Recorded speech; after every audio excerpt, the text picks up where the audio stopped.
Good evening. Tonight I had the opportunity to interview my father about his early life and how he grew into his job career and the multiple stages of his life that contributed to his diversity in his job career and his final job path.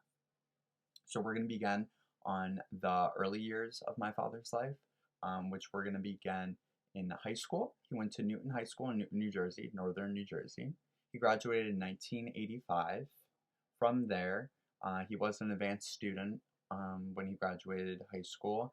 He loved history class, but he did not go to college after high school like our modern youth do. It was a completely different time era back then. He told me that he wanted to be a worker like his father, a blue collared worker, which was very traditional during these times. Um, you know, Trade and skill were more required during those times than academics, like we see today. From high school, he transferred over to the early starts of his career. He was a utility worker at a car dealership around his high school. He started when he was 18 years old and he worked at the company for about 5 years.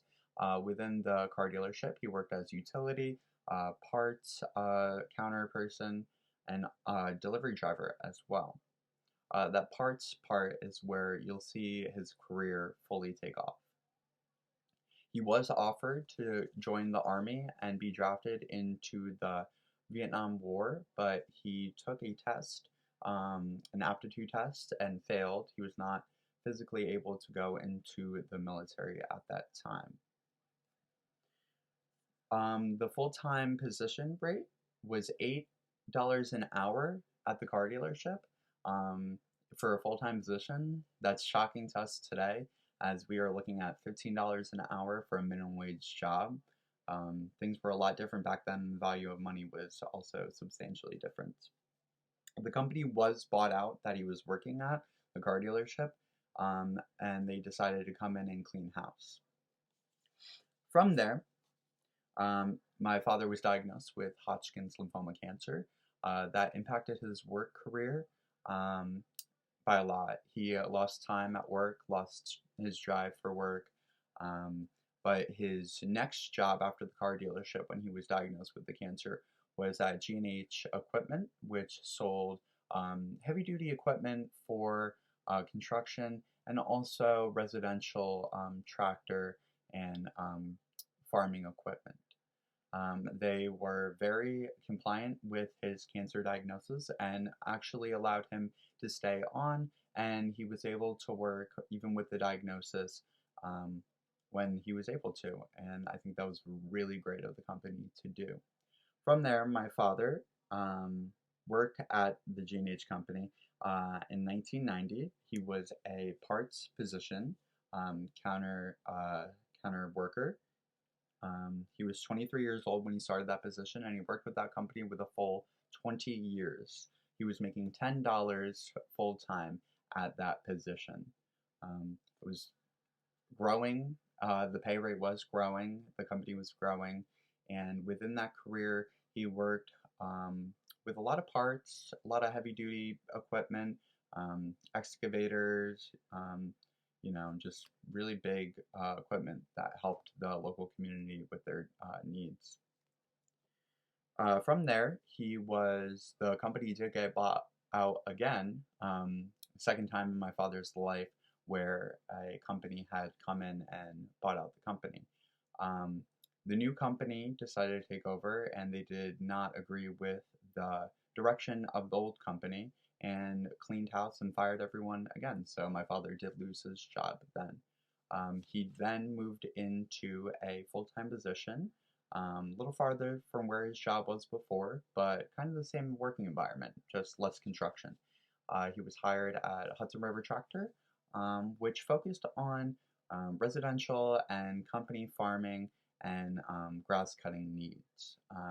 In that position, he started with a parts counterman, which was his experience that he brought in over 20 years of experience and contributed to the parts department and became a parts manager.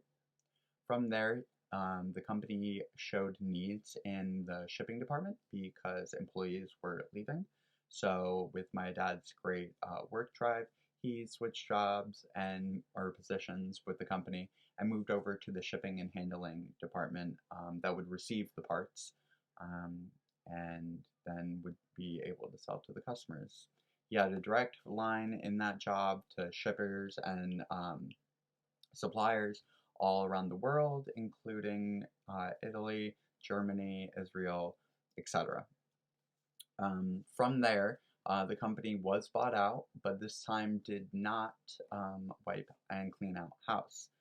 The new company was United Ag and Turf, and actually, with the new company, they added a lot new bonuses, incentives, and actually cared for the workers and had a very more organized structure since they were a national company.